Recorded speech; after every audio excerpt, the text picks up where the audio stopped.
So who do I work with? The bulk of my business is for the adults.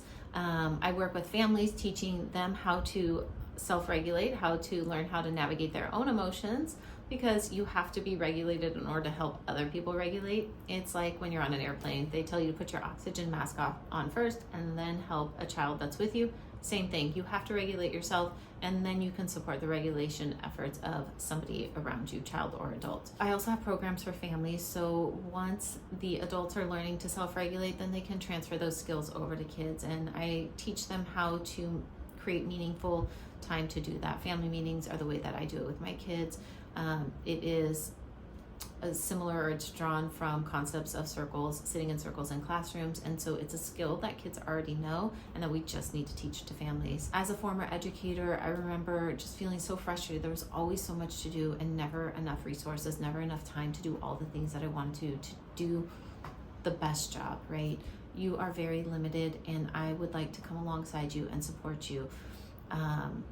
I like to think of the programs that I provide as your tier 1 interventions. I do offer more hands-on support, and so that might be tier 2 intervention if you need a little additional resources, a little additional support. We can work something out. But really, this is tier 1. It's what are the basic tools and skills that everybody needs to know, and everybody's going to have different. Or if you have a site of 500 or a district of 50,000, there's no one size fits all. I'm not going to be for everybody. Another parenting program that you do is not going to work for everybody.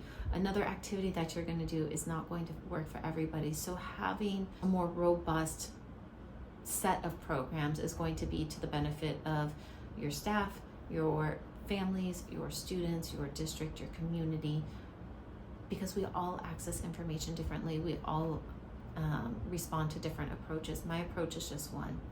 It's probably the best in my opinion, but it's just one.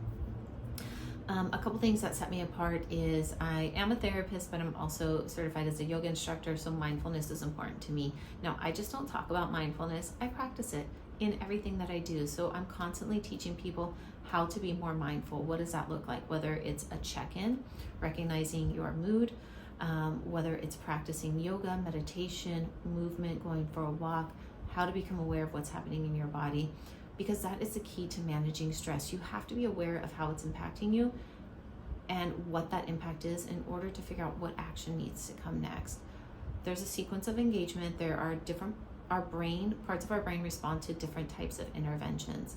And so if you have that information, it makes intervening easier. It doesn't make it easy because stress can be hard to manage, but it makes it easier because you have more strategy behind it. Without that, you're just kind of blindfolded and trying to hit it's like a game of pin the tail on the donkey. I don't want it to be that way. I want you to take the blindfold off, and I want you to very clearly see where that tail is and where you're going to pin your tail. So I hope to work with you. I hope that I get the chance to work with your families. My approach is different. It is very much action oriented, movement oriented. It is sensitive to the nervous system. I really understand what the body needs and how to best regulate it, and that's what sets me apart. I think working with people see very early on, if they're willing to take action and they're dedicated and committed, that they see big changes.